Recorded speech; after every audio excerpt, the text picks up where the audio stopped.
Today we're going to be creating an optical illusion with our art, or op art.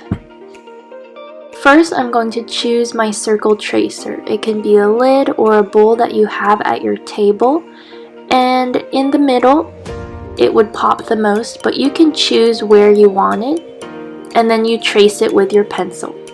You can do one circle and just have one sphere, or you can do multiple. I just chose to do 2 more around it. After tracing your circles, you are ready to start creating your checkered pattern. I'm going to take my ruler and trace straight lines starting from the edge of your paper.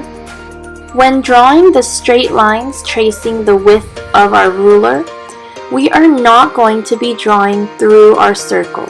You can think about it like your circle is going on top of your lines. So I'll start my line, skip over my circle, and then finish my line on the other side. I'm going to fast forward through this because you are going to see me just draw straight lines over and over again, skipping over my circles. Once you've done all your lines going one direction, you're going to turn your paper and do the same thing, drawing straight lines across your paper, skipping over these circles. And this creates your checkered pattern across your paper. It's okay if you get a little bit of marks inside your circle. That's why we have an eraser, so don't worry too much about that. Now that we've drawn all of our straight lines around our circle, now we are ready to draw the curved lines inside our circle. So I'm going to connect those straight lines from outside of my circle with a curved line. On one side of my circle, I curved my lines one way, and then once I reach past the middle of my circle, I curved them the other way.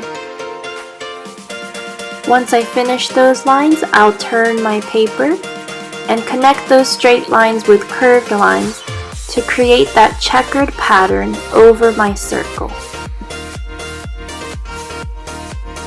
I'm going to fast forward through this one more time, finishing up adding those curved lines inside my circle. Once you've finished drawing all of your lines with pencil, now we are ready to color. You're going to choose one color first.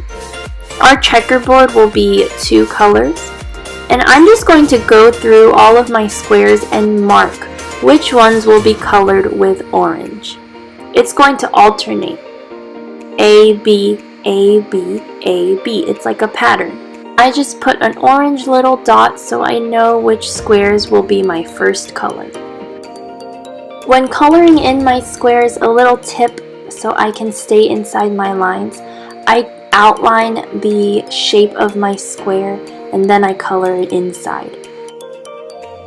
When you're coloring in the squares on your circle, I know that they're going to be a little bit distorted. It's going to be a little warped, so some might be a little funky looking rectangle, but you have to make sure to color in that whole shape, even though it might not be a perfect square.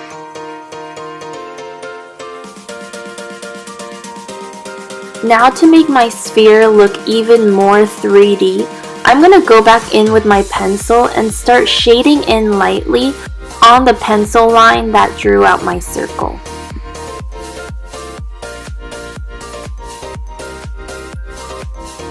After shading with your pencil, you can use your finger or a tissue to just rub in that pencil line.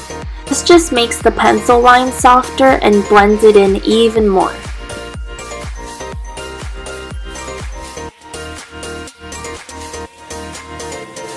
You can also go back in with that same colored marker or colored pencil and make those spots darker that's closest to the edge of your circle.